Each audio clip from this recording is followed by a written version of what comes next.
অনেক মানুষকে দেখা যায় বিভিন্ন পোস্টারে বইয়ের ভেতরে স্বামীর নাম জুড়ে দিয়েছে। আমার ম্যাডামের নাম মনে করেন তামান্না, আমার নাম আমির হামজা, তামান্না হামজা বা তানিয়া হামজা লিখে দিচ্ছে। না, এটা জায়েজ হবে না, কারণ আমি তার জীবনে আজ আছি, কাল নাও থাকতে পারি। কথা বলেন এখন।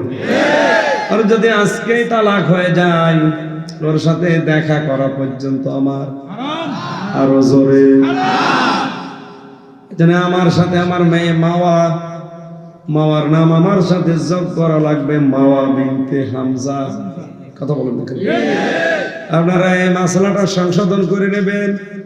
কুষ্টিয়াতে একজন আছে, আন্দাজে রেখেছে তানিয়া আমির, বাবার নাম আমির, মেয়ের নাম তানিয়া। ব্যারিস্টার তানিয়া আমির নাম শুনেন? কত শিক্ষিত ব্যারিস্টার, অথচ নিজের নামটা কিভাবে লিখতে হয়। স্বামী আছে, স্বামীর নাম জোড়ে না, বাবার নাম জোড়ে না। আপনারা কি ভুল বুঝলেন? ঠিক আছে, স্বামীর নামটা জুড়ে দিলে হয়তো কালকে স্বামী তালাক দিয়ে দিত, ওর সাথে সম্পর্ক কাট। তালাক দিলে ওর সাথে আর দেখা করাও যায় আছে? কথা বলা সব শেষ। যারা এভাবে রাখেন আর স্বামীর নামের সাথে জুড়ে দেওয়া, এটা দেবেন না, বাবার নামের সাথে জুড়ে রাখবেন। এজন্য কোরআনে কারীম যখন আমরা শুনতে এসেছি, বিশ্বাস করতে পারি যেহেতু কোরআন দিয়ে এখানে কথা হবে, এটা পুরাটাই সত্য কথা। আজকের আলোচনার বিষয় আমাদের জাতির পিতা, তার জীবনে যে 50টা পরীক্ষা আল্লাহ করেছিলেন, আমরা ধাপে ধাপে দেখি আমাদের সন্তান হিসাবে আমাদের জীবনও আসতে পারে। সূরা আল বাকারা 124 নম্বর আয়াতটা আমরা তেলাওয়াত করেছি। তাফসীর আকারে আমি কথা বলার চেষ্টা চালাবো ইনশাআল্লাহ। দরুদ আর সালাম পাঠ করছি মুহাম্মদুর রাসূলুল্লাহ সাল্লাল্লাহু আলাইহি ওয়াসাল্লামের প্রতি। কোরআনের প্রতিটি অক্ষরে যেহেতু 10টা করে নেকি পাওয়ার কথা আছে, জবান খুলে একবার যাদের জবান আছে পড়েন আউযু বিল্লাহি মিনাশ শাইতানির রাজীম। কিচ্ছু লাগছে না। বিসমিল্লাহির রহমানির রহিম।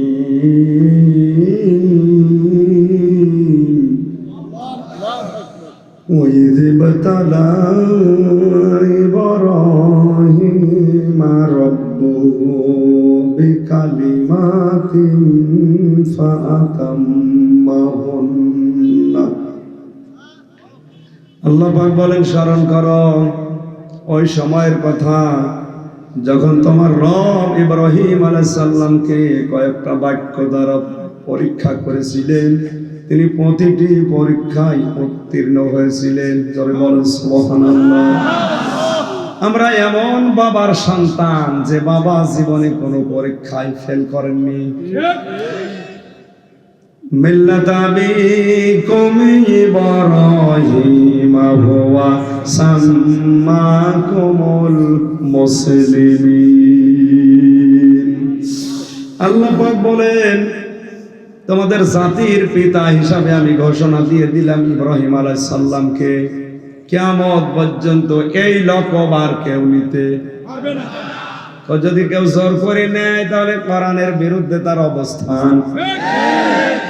জোর করে নিলেও আমার আল্লাহ মানবে না, কারণ একজনকে তিনি ঘোষণা দিয়েছেন, তার নাম ইব্রাহিম। তিনি এমনিতে এটা পাননি, জীবনে 50টা পরীক্ষা দিয়ে পাশ করে এটা পেয়েছেন। আর আমাদের জীবনে কোনো পরীক্ষাই নেই। হুয়া সাম্মাকুমুল মুসলিমিন, তিনি তোমাদের নাম রেখেছেন মুসলমান। এখানে হুয়ার ফাইল 2টা, হয় আল্লাহ নিজে, নয় আমাদের পিতা ইব্রাহিম। এখান থেকে একটা মাসলা বের হয়, আলেম যদি থাকেন আমি বলছি, বাবা যেহেতু আমাদের ইব্রাহিম নবী আলাইহিস সালাম, তিনি আমাদের নাম মুসলিম রেখেছেন। কথা বলেন কেন? আমরাও যারা নতুন করে বাবা হব সন্তানের, আমাদের যে 4টা দায়িত্ব আছে বাবা হিসাবে, তার 1 নম্বরে আমাদেরও সন্তানের নাম রাখা লাগবে। আমাদের পিতা নাম রেখেছেন কি সুন্দর নাম, মুসলিম, আত্মসমর্পণকারী। কথা বলেন কেন?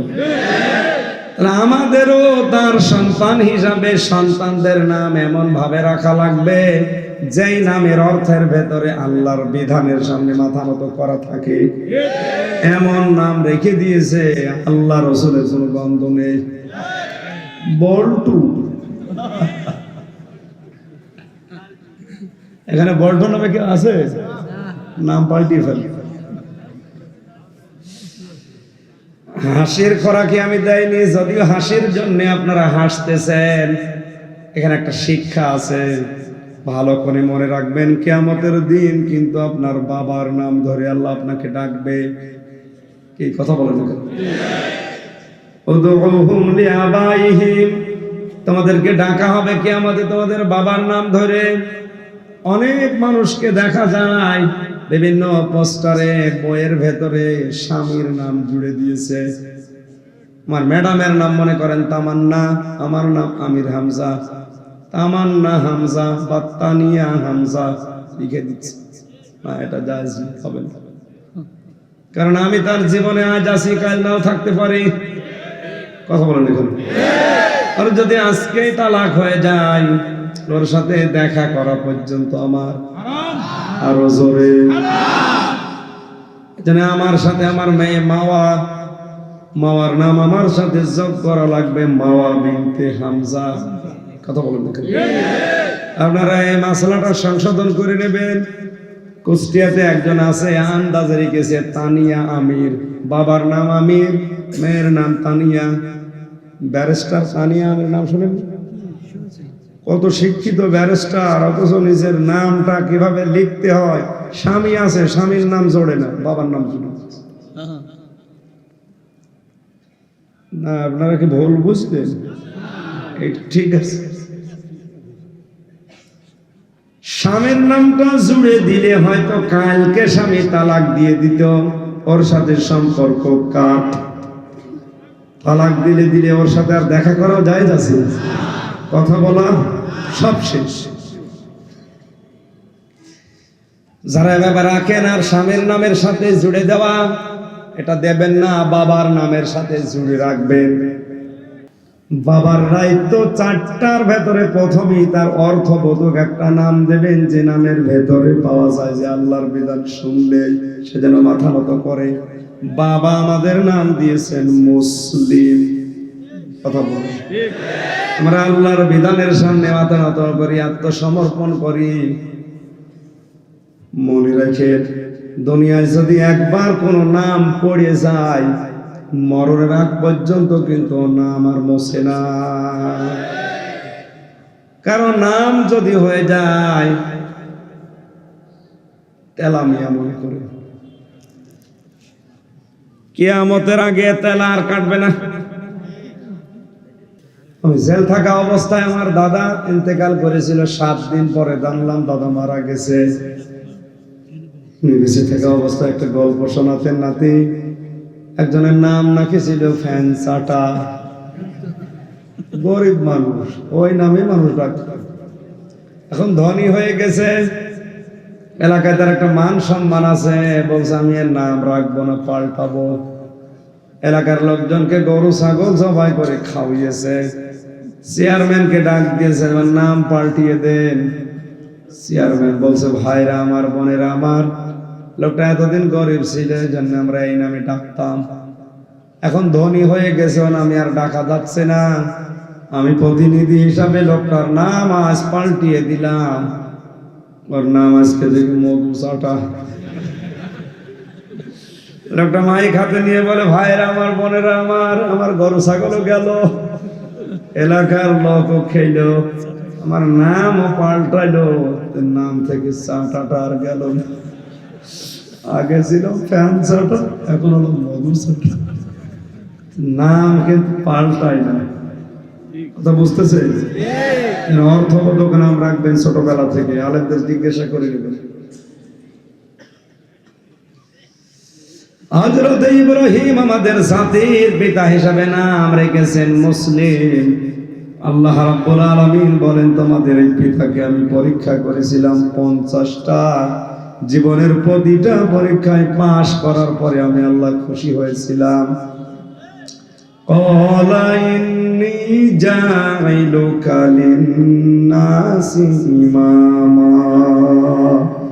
জীবনের সর্বশেষ পরীক্ষা যেটা, সবচাইতে গুরুত্বপূর্ণ পরীক্ষা যেটা, আগুনে ফেলা, এই পরীক্ষায় আমি আল্লাহ এত বেশি খুশি হয়েছিলাম পাশ করার কারণে, তাকে আমি আল্লাহ শুধু মানব জাতির পিতা, নেতা বানিয়ে দিয়েছি।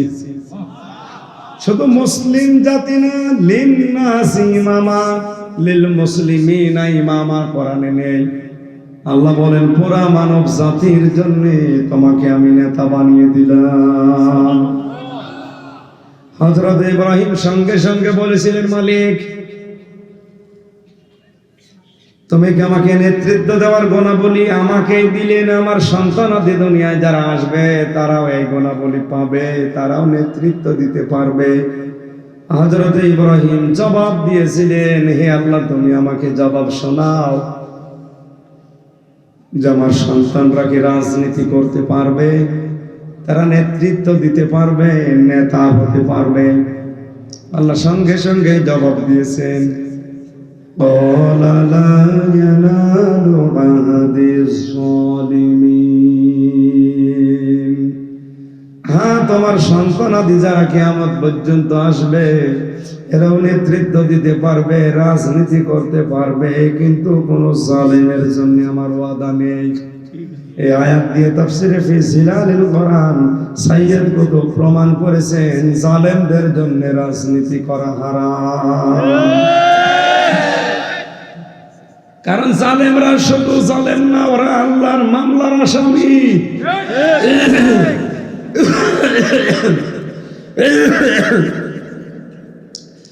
সূরা শূরা 25 নম্বর পারার 6 নম্বর পৃষ্ঠার 13 নম্বর লাইনের 42 নম্বর আয়াতে আছে, ইন্নামাস সাবিলু আলাল্লাযীনা ইয়াযলিমুনান নাস। অবশ্যই আমি আল্লাহ ওই মানুষগুলোর বিরুদ্ধে মামলা দায়ের করব, অভিযোগ দেব, কেস করব। ইয়াযলিমুনান নাস, মানুষ হয়ে যারা মানুষের হক নষ্ট করে, তাদের উপরে জুলুম করে। ইয়াযলিমুনাল মুসলিমুন আল্লাহ দেয়নি, ইয়াযলিমুনান বলেন না কেন? ইয়াযলিমু এটা মুজারের সিগা, বর্তমান, ভবিষ্যৎ, প্রেজেন্ট, ফিউচার। বর্তমানে যারা মানুষের উপরে জুলুম করছে, ভবিষ্যতেও করবে বলে আশা করে আছে, এদের জন্য রাজনীতি করা, নেতৃত্ব দেওয়া, ক্ষমতায় থাকা হারাম। কারণ এরা আল্লাহর মামলার আসামি। কথা বলেন না কেন? মানুষের মামলার আসামি হয়ে জেল হয়ে গেলে তার জন্য যদি এদেশে ভোটে দাঁড়ানো না যায়, রাজনীতি করা না যায়, আল্লাহর মামলার আসামিরা ৯৬% মুসলমানের দেশে রাজনীতি করতে পারবে, নেতা হতে পারবে, ক্ষমতায় থাকতে পারবে? সবই না না বলছেন, থাকে কেন? সব জালেমরা ঐক্যবদ্ধ। ওয়াজ কিন্তু এই সূরা শূরার 42 নম্বর আয়াত দিয়ে হয়ে গেছে। এখন আপনি কি করবেন চিন্তা ভাবনা করবেন। বলে না হুজুর আরো ওয়াজ করেন, করব কি করব? ওয়াজ তো হয়ে গেল। জালেমরা মামলার আসামি কার? বলেন। আল্লাহ যদি মামলা দেয়, আমারে মামলা দিয়েছিল রাষ্ট্র, এই জন্য আমার এত দেরি হইল। কোন সলিমদ্দি খলিমদ্দি যদি বাদী হইতো, টাকা পয়সা দিয়ে কবে চলে আসতে। মামলার বাদী তো একেবারে দায়িত্বশীল যারা, এই জন্য দেরি হয়েছে। বল, কিছু না করেও দেরি হয়েছে। আর আপনি জুলুম করে জালেম হয়ে আল্লাহর মামলার আসামি। এই আয়াতটা কোরআনের ভয়ঙ্কর আয়াত। এটা বাংলাদেশ সহ বিশ্বের সাথে এখন মিলালে আমি দেখছি এই পৃথিবীতে এখন আল্লাহর মামলার আসামি দিন দিন বাড়তেছে। আপনারা থামেন ভাই, আল্লাহর মামলার আসামি হলে আপনার জান্নাত দূরের কথা, জাহান্নামেও থাকবেন একেবারে নিচে। বাঁচার জন্য বললাম, এখন যদি আপনার কপাল পোড়া থাকে আমার কিছু করার নেই। আল্লাহ পাক বলেন, আমার নবী ইব্রাহিমকে আমি যে 50টা পরীক্ষা করেছি জীবনে, তার প্রথম পরীক্ষা ঈমান সম্পর্কে 10টা। কয়টা? আমল সম্পর্কে 30টা, এবং তার ফিতরাত বা স্বভাব সম্পর্কে 10টা। এই তথ্যগুলো তাফসিরে হাক্কানি, তাফসিরে মারিফুল কোরআনে পাবেন। সব দলিল দিয়ে বললাম, কেউ আপনি এদিক ওদিকে যেতে পারবেন না। ঈমান সম্পর্কে যার 10টা, ভাই বৃষ্টির মতো পানি পড়লে তো ঝামেলা দেখছি, এইভাবে তো একেবারে জায়গা মতো পড়ছে, একেবারে জায়গা মতো পড়ছে। চেয়ারটা সরান।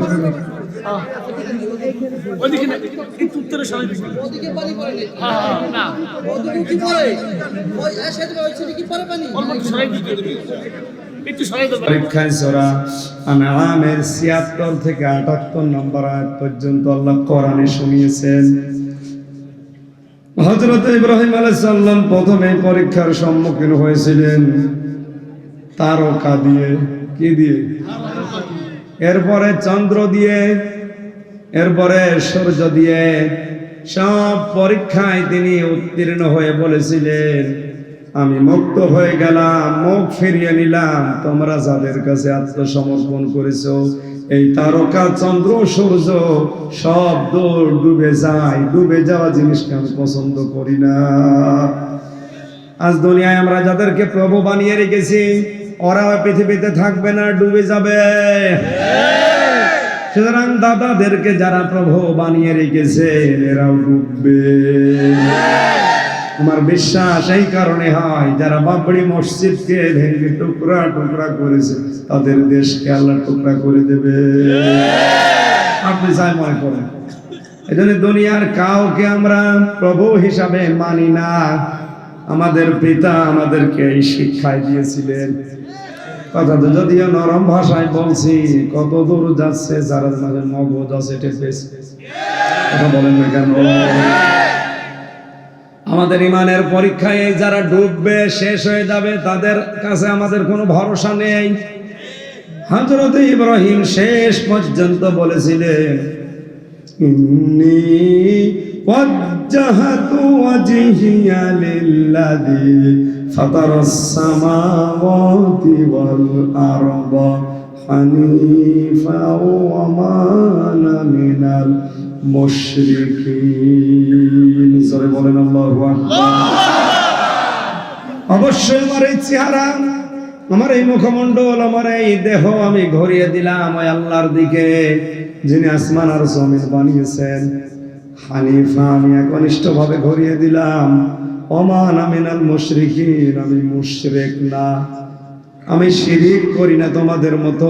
আমার ঈমান আমি কলস মুক্ত করে নিয়েছি। হযরত ইব্রাহিম কিন্তু আমার আল্লাহকে খুঁজে খুঁজে বের করেছিলেন। আর আসতে বলেন। আর আমাদেরকে আলেমেরা চোখে আঙ্গুল দিয়ে দেখিয়ে দেয়, এরপরও আমরা বুঝতে চাই না। আপনি কেমন সন্তান দাবি করছেন? আপনার বাবা, আমার বাবা খুঁজে খুঁজে বের করেছিলেন আমাদের মালিককে, আর আমাদেরকে চোখে আঙ্গুল দিয়ে দেখিয়ে দেওয়ার পরও আমরা বুঝতে চাই না। আশা করছি কথার অর্থ আপনি বুঝেছেন। আমি ডিপলি যেতে পারলাম না। সূরা আনআমের ৭৮ থেকে ৭৬ থেকে ৭৮ আয়াতগুলো পড়বেন। সূরা আম্বিয়ার ৫১ থেকে ৫৯ নম্বর আয়াতে তথ্যগুলো আছে। আমি দলিলগুলো লম্বা করে বলতে গেলে গলায় কভার করছে না। ২ নম্বরে হযরত ইব্রাহিম ঈমানের উপরে থাকতে গিয়ে এবার বাধা পেয়েছিলেন সর্বপ্রথম তার ঘরে। কিসে? ঘরের ভেতরে যিনি সর্বপ্রথম বাধা দিয়েছে তিনি তার বাবা আজর। তাহলে ঈমানের উপরে টিকে থাকতে গিয়ে আমরা যারা ইব্রাহিমের সন্তান, আমাদের ঘরের বাধা আসতে পারে, বাবার বাধা আসতে পারে। হযরত ইব্রাহিম আলাইহিস সালামকে তার বাবা আজে বাধা দিয়েছিলেন। মরিয়ম, সূরা মরিয়মের ৪১ থেকে ৪৮ নম্বর আয়াতে এই তথ্যগুলো আমাদের শিক্ষার জন্য আল্লাহ ওয়াজ করেছেন। সারা জীবনে আয়াতগুলো পড়ছি, কিন্তু ঘরের বাধা, বাবার বাধা আসলে তখন আমরা দুমড়ে মুসলে নরম হয়ে যাই। আমরা ওই জায়গায় যদি ইমানের উপরে টিকে থাকতে গিয়ে আরো শক্ত হতে পারতাম। হযরত ইব্রাহিম যেভাবে বাবার বিরুদ্ধে তার ঘরের বাধা উপেক্ষা করে টিকেছিলেন, আল্লাহ এই কারণে জাতির নেতা বানিয়ে দিয়েছিলেন, মানব জাতির। আমাদেরকেও আল্লাহ মানব জাতির উপরে প্রতিষ্ঠা দিয়ে দিতেন। রব্বুল আলামিন বলেন এরপরে 3 নম্বরে সে সমাজের বাধা পেয়েছিল। কিসের? সমাজের। আমাদের সমাজে কোনো বাধা নেই। বলেন বলেন, এটা আরো বেশি এখন দিন দিন বেড়ে যাচ্ছে। ইমানের উপর টিকে থাকতে গিয়ে সমাজ থেকে কত বাধা আমাদের জীবনে, এরপরেও যারা টিকে আছে আলহামদুলিল্লাহ। এরপরে তিনি বাধা পেয়েছিলেন সবচাইতে গুরুত্বপূর্ণ বাধা, যেটা রাষ্ট্রের বাধা। আজ বিভিন্ন জালেম দেশে জালেমদের দ্বারা যেটা এখন আমরা দেখতে পাচ্ছি। ইব্রাহিমের সন্তান রতামান দুনিয়ায় ইমানের উপরে টিকে থাকতে গিয়ে সবচাইতে বেশি বাধা পাচ্ছে রাষ্ট্রের। আরো জোরে বলেন। সূরা আম্বিয়া 68 থেকে 69, সূরা বাকারা 258 নম্বর আয়াত। এই আয়াতগুলো আল্লাহ করেন আমাদের জন্য, খেলা করার জন্য ওয়াজ করেন নাই। আমরা যদি ইব্রাহিম নবীর সন্তান, আমাদের ইমানের উপরে টিকে থাকতে গেলে বাধা আসবে। আল্লাহ বলেন কেন আসবে জানো? ওয়ালানাবলুওয়ান্নাকুম বিশাইইন মিনাল খাউফি ওয়াল জু'i ওয়া নাকসিন মিনাল আমওয়ালি ওয়াল আনফুসি ওয়াস সামারাত ওয়া বাশশিরিস সাবিরিন। লামে তাকিদ নুনে সাকিলা দিয়ে আল্লাহ জানিয়েছেন, অবশ্যই আমি আল্লাহ তোমাদের পরীক্ষা করব ভয় দিয়ে। কি দিয়ে? ভয় দিয়ে।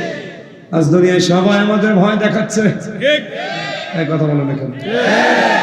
ইমানের উপরে থাকতে গিয়ে, ইমানি দল করতে গিয়ে সবাই আমাদের ভয় দেখায়। আমার তো মনে হয় কোরআনের আয়াতগুলো যখন মিলাই তখন খাপের খাপ মুনতাজের বাপ মিলে যাচ্ছে। কি কায়দায় ভয় দেখাচ্ছে দেখছেন না? খোদার ভয় দেখানো হচ্ছে। সমাজে আমাদের বিভিন্ন জিনিসগুলো নষ্ট করা হচ্ছে। ফসল, ব্যবসা বাণিজ্য, দোকানপাট, বিভিন্ন লাইনগুলো, চাকরি থেকে শুরু করে এগুলো থেকে বরখাস্ত করে আমাদের ভয় দেখানো হচ্ছে। আমাদের সন্তানাদি পর্যন্ত বিভিন্ন কায়দায় গুম করে, হত্যা করে, জেলে দিয়ে বিভিন্ন কায়দায় মেরে ফেলছে। আল্লাহ বলেন পরীক্ষাগুলো আমি করব, যারা পরীক্ষায় ধৈর্য ধারণ করতে পারবে তাদেরকে আপনি জান্নাতের সুসংবাদ দেন। এই জন্য আমরা ভীত নই, শঙ্কিত নই। আপনারা আমাদেরকে যারা বিভিন্ন কায়দায় মারতে চান, আমরাও মরতে চাই। আর আমরা সাধারণ ভাবে মরতে চাই না। এই লোকটা যদি এখন মারা যায়, যদি ঈমান নিয়ে মরে, কবরে থাকবে, ঘুমিয়ে থাকবে, এই শেষ, আর কিচ্ছু নেই। কথা বলেন।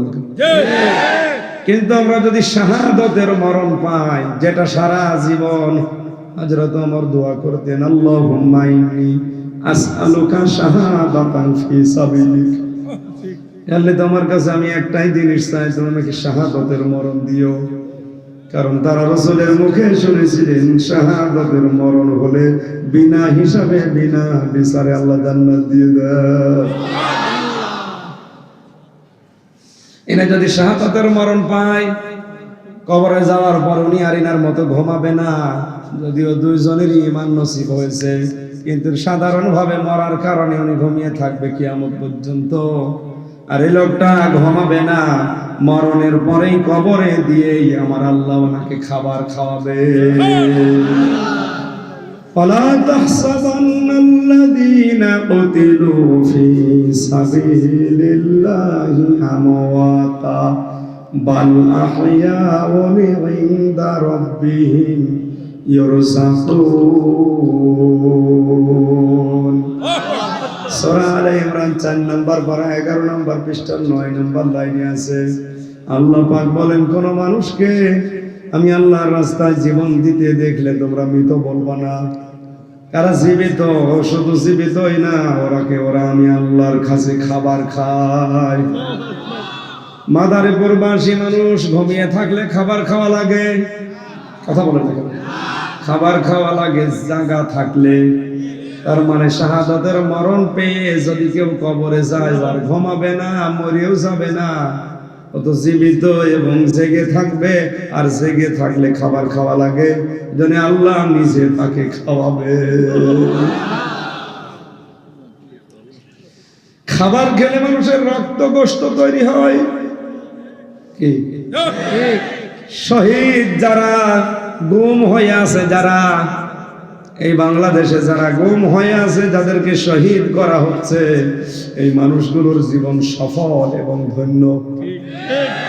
এই তথ্যটা পাবেন সূরা আলে ইমরান 4 নম্বর পারা 6 নম্বর পৃষ্ঠা 14 নম্বর লাইনের 140 নম্বর আয়াতের শেষের দিকে আছে, ওয়ালিয়াউলামাল্লাহুল্লাযীনা আমানু ওয়া ইয়াত্তাখিযা মিনকুম শুহাদা ওয়াল্লাহু লা ইউহিব্বুয যালিমিন। তোমাদের ভেতরে যারা ঈমান আর আমল তৈরি করে, যাদের ঈমান আল্লাহর কাছে পছন্দ হয়, যাদের প্র্যাকটিক্যাল লাইফ আল্লাহর কাছে ভালো লাগে, ওদেরকে আল্লাহ সাধারণ ভাবে মরণ দেয় না, শাহাদাতের মরণ দিয়ে ধন্য করে। সুতরাং কোরআনের পাখি সহ যে মানুষগুলো শাহাদাতের মরণ পেয়েছে, আল্লাহর কসম তাদের জীবন আল্লাহর কাছে ভালো লেগেছে, তাদের ঈমান আল্লাহর কাছে পছন্দ হয়েছে ইব্রাহিম নবীর মতো। এজন্য শাহাদাতের মরণ আল্লাহ দিয়ে তাদেরকে ধন্য করে। আপনি যাই মনে করেন যে মরে গেল, না, এমনিতেই মরে যেতে পারতো। শাহাদাতের মরণ আল্লাহ এমনি দেয়নি, আল্লাহ দিয়েছেন এই জন্য যেন কিয়ামত পর্যন্ত আল্লাহ তাদের খাবার খাওয়াতে পারে। আমাদেরও সারা জীবনের এই দোয়া। আমি জেলে 3 বছরই আমার মনে হয় একদিনও আমার তাহাজ্জুদের নামাজে এই দোয়া বাদ যায়নি, তাও সিজদায় পড়ে। আল্লাহ মরণ তো 2 দিন আগে 2 দিন পরে হবেই। আল্লাহুম্মা ইন্নী আসআলুকা শাহাদাতান ফি সাবিলিক। তুমি যদি মরণ আমাকে দিও তাহলে শাহাদাতের মরণ দিও। বলে আমিন। কোনো চিন্তা নেই, 2 দিন আগে মরতাম, পরে মরতাম, 2 দিন আগে মরব। ওই কুকুর শিয়ালের মতো না মরে শাহাদাতের মরণ পেয়ে যদি মরতে পারি, কিয়ামত পর্যন্ত আল্লাহ নিজে কুদরতি হাতে আমাকে খাওয়াবে। সুবহানাল্লাহ বলতে পারেন না? হযরত ইব্রাহিম ঈমানের পরীক্ষায় বাধা পেয়েছিলেন সবচাইতে বেশি রাষ্ট্রের। কিসের? রাষ্ট্রের। আজ যারা ঈমানের পরীক্ষায় সবচাইতে বেশি রাষ্ট্রের বাধা পাচ্ছেন, আপনি মনে করবেন আপনি বাবার সন্তান। এরপরে তাকে বনবাসের মাধ্যমে আল্লাহ পরীক্ষা করেছিলেন। সূরা ইব্রাহিমের 37 থেকে 38 নম্বর আয়াতে আছে, হিজরত করার মাধ্যমে পরীক্ষা করেছিলেন। এটা সূরা সাফফাতের 99 নম্বর আয়াতে এই তথ্যগুলো আছে। তিনি সন্তান জবাইয়ের মাধ্যমে পরীক্ষার সম্মুখীন হয়েছিলেন। এটা যে একটা বাবার জন্য কত বড় পরীক্ষা, বাবা না হলে আপনি বুঝবেন না। এরপরে তিনি কাবা শরীফ নির্মাণ করেছিলেন। সূরা হজের 26 নম্বর আয়াতে আল্লাহ ওয়াজ করেছেন। আল্লাহ রাব্বুল আলামিন বলেন তার ফিতরাত সম্পর্কে, আমি 10টা পরীক্ষা দুনিয়ায় করেছিলাম। তার স্বভাব ভালো করে মিলাবেন, আপনি বাবার সন্তান, অবৈধ সন্তান না। এই 10টা পরীক্ষায় তার মাথায় ছিল তার স্বভাব 5টা। কয়টা? আমরা ইব্রাহিমের সন্তান দাবি করি কিনা? বলেন বলেন।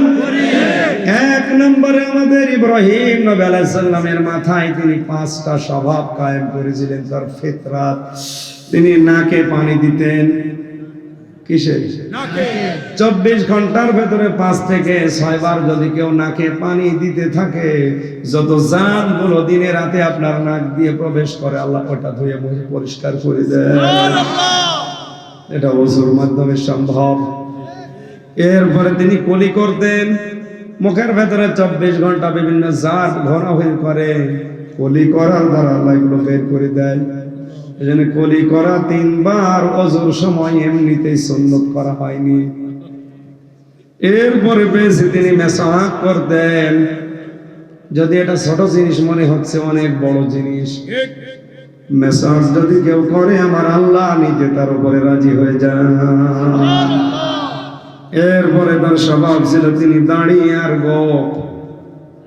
গোপকে ছোট করে রাখতেন, দাড়িকে লম্বা করে রাখতেন। অনেকে এখানে দাড়ি রেখেছে, যে এইটা দাড়ির অংশ, এটা যদি কেউ না রাখে গোনা হবে না। কেউ যদি পুরুষত্ব বৃদ্ধি করার জন্য রাখতে চায়, রাখে, অসুবিধা নেই। যেটা দাড়ির অংশ, এইটা বুঝলেন? মাসলা হচ্ছে দাড়ির এই যে শক্ত জায়গাটা, এখান থেকে এই শক্ত জায়গাটা দাড়ির অংশ। এখন ওনার তো নেই।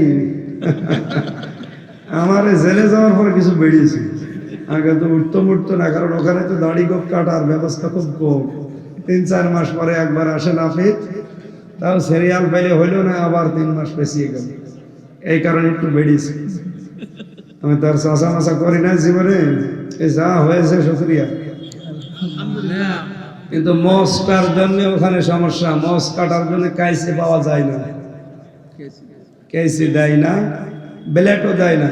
একজন আবার একবার নুনু কেটে ফেলেছি, এই কারণে আর কাইসি দেয় না, রেজার দেয় 15 দিন 20 দিন পরে একবার, তাও 10-15 মিনিট পরে আবার কেটে নেয়। আবার না জানি কেউ কেটে ফেলে কিনে, এই জন্য তখন বাধ্য হয়ে চাষা লাগতো। এই মোষটা দাড়িটা যায় কাছে। মাসলাটা বলছিলাম কি, এই শক্ত জায়গাটা রাখবেন, শক্ত জায়গাটা এক মুষ্টির নিচে যদি কারো কাটতে মনে যায় কেটে ফেলে, অসুবিধা নেই। 1 মুষ্টির আগে কাটা ছাটা হারাম হবে। কথা বুঝতেছেন?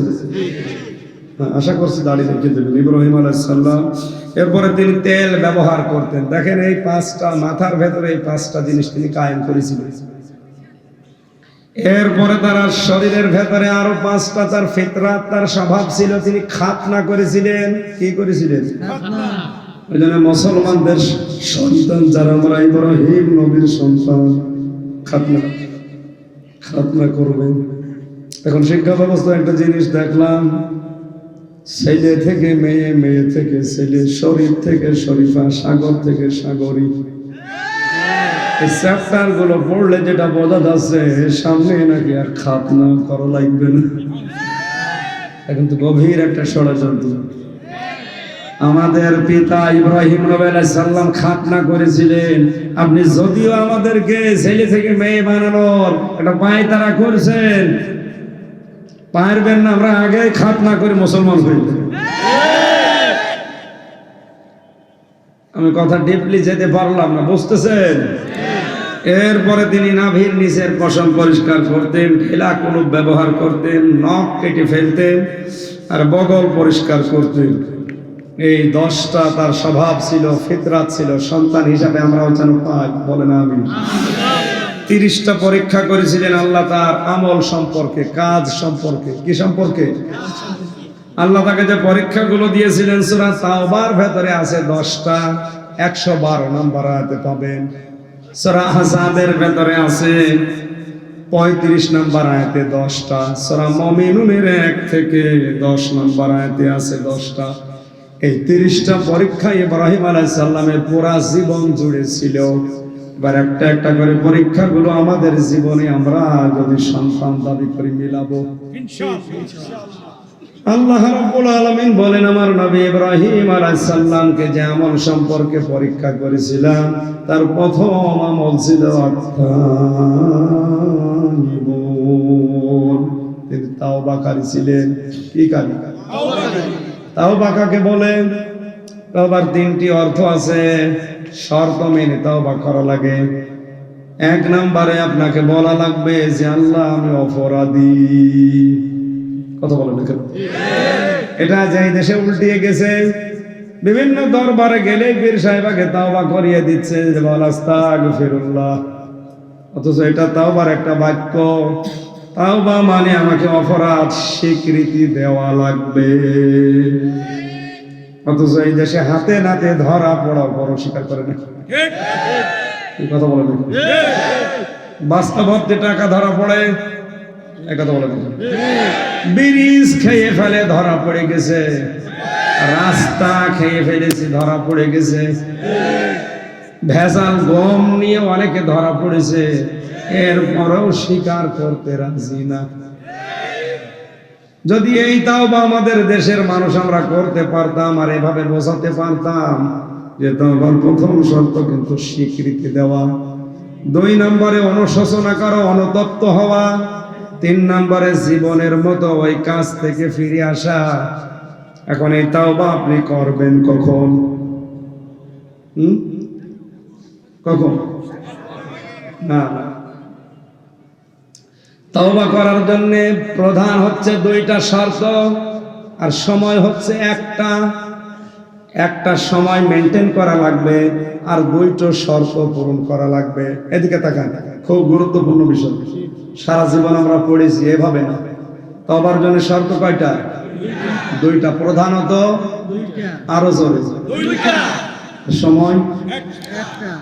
সূরা জুমার 24 নম্বর পারার 3 নম্বর পৃষ্ঠায় আয়াতটি আছে, ওয়ানিবু ইলা রাব্বিকুম ওয়াসলিমু লাহু মিন ক্বাবলি আইয়াতিয়াকুমুল আযাবু বাগতাতাও ওয়া আনতুম লা তাশউরুন। আল্লাহ পাক বলেন 1 নম্বরে তার রবের দিকে তাকে ফিরে আসা লাগবে। শব্দটা যদিও ছোট, এটা কত বড় কঠিন কাজ। রবের দিকে কেউ যদি ফিরে আসে, সে ইসলাম ছাড়া আর রাজনীতি করতে পারবে না। রবের দিকে কেউ যদি ফিরে আসে, সে সুদ খেতে পারবে না, সে বেপরদায় চলতে পারবে না। যে 14 জন মহিলা ছাড়া আর কারো সাথে দেখা করা জায়েজ নেই, এই 14 জন নারী ছাড়া অন্য কারো সাথে সে গল্প করতে পারবে না। যে 2টা বই এনেছিলাম তার 38 নম্বর পৃষ্ঠাতে আছে যে 14 জনের তালিকা দিয়েছে কোরআন, ওই 14 জন মহিলার সাথে আপনি দেখা করতে পারবেন। অপর পৃষ্ঠায় আছে 14 জন পুরুষের সাথে একজন মহিলা দেখা করতে পারে। বইটা নিয়ে মেয়েদের পড়াবেন, মানে নিজে পড়বেন পুরুষেরটা, আর মহিলাদেরটা মহিলাদের দেবেন। আমল শুরু করেন, আমার বই লেখা সার্থক হবে। আপনি পড়ে গেলেন, না নিয়ে চলে গেলেন, আমলও করলেন না, ওর সাথে আমি লিখে করবো। আমি নিজেও এখন থেকে শুরু করব, এই 14 জন মহিলা ছাড়া যেন দুনিয়ায় আর কারো সাথে এভাবে বেপরদায় আমরা কথা না বলি। কথা বুঝতেছেন? এর ভেতরে অন্যতম নিজের মা, কি বোন, ফুফু, দুধ মা, দুধ বোন, এরকম 14 জনের তালিকা আছে। পুরুষদের জন্য যে বইটা লিখেছি, গাড়িতে স্টেজে আছে, গাড়িতে আছে। অবশ্যই শিক্ষিত মানুষরা নিয়ে বউকে পড়াবেন, নিজে একটা পড়বেন। আজকে আমল শুরু করেন, মাহফিল সাকসেস হবে ইনশাআল্লাহ। কমিটিতে যারা আছেন অবশ্যই আপনারা নেন, আমার প্রিন্টিং খরচটা বাদ দিয়ে দেবেন, নয়তো আমার আবার ভিক্ষা করতে হবে।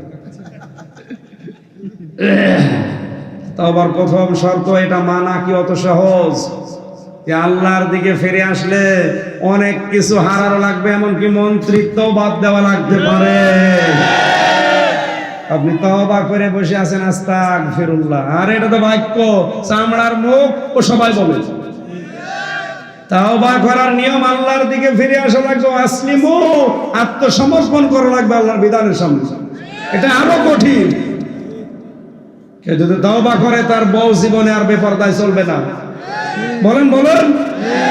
কুষ্টিয়ায় একবার দেখি এক মুরব্বী এরকম ঘোমটা দিয়ে পড়ছে, সুবহানাল্লাহ সুবহানাল্লাহ। কি গো চাচা, সুবহানাল্লাহ পড়েন। সামনে কে? এই ভ্যানের সামনে বসিয়েছেন কাকে? বলছে আমার মেয়ে ম্যাট্রিক পরীক্ষা দেবে, নিয়ে যাচ্ছি সেন্টারে। কি পড়িয়েছেন? ওর বুকে কোনো ওড়না নেই, 4 পিস পরালেও হয়তো, 3 পিসও না, 2 পিস। ওইটা পরিয়ে ওরে সামনে বসিয়ে ক্ষেপণাস্ত্র ফিট করে দিয়েছি, আর উনি পড়ছে সুবহানাল্লাহ। কিসের সুবহানাল্লাহ পড়েন আপনি? সুবহানাল্লাহ মানে কি? আল্লাহ পবিত্র। সুবহানাল্লাহ মানে আল্লাহ পবিত্র। আল্লাহ যদি পবিত্র হয়, তার বিধান কি? তার বিধান পর্দা ফরজ। এই 16 বছর 18 বছরের যুবতী মেয়েকে ওইটা না দিয়ে অপবিত্র করে নিয়ে যাচ্ছেন, আর আপনি বলছেন সুবহানাল্লাহ। এজন্য আসলিমও যারা করবে যে আমি আত্মসমর্পণ করলাম, মানে কথার লর্ড কত টের পাচ্ছে, অনেক ওজনওয়ালা কথা, অনেক কিছু ছাড় দেওয়া লাগবে জীবনে তওবা যদি করে। আত্মসমর্পণ করা লাগবে আল্লাহর বিধান, সেখানে যেটা পাবেন ওইটা, সে ছোট ছোট হোক বড় হোক। কখন করবেন এই দুইটা?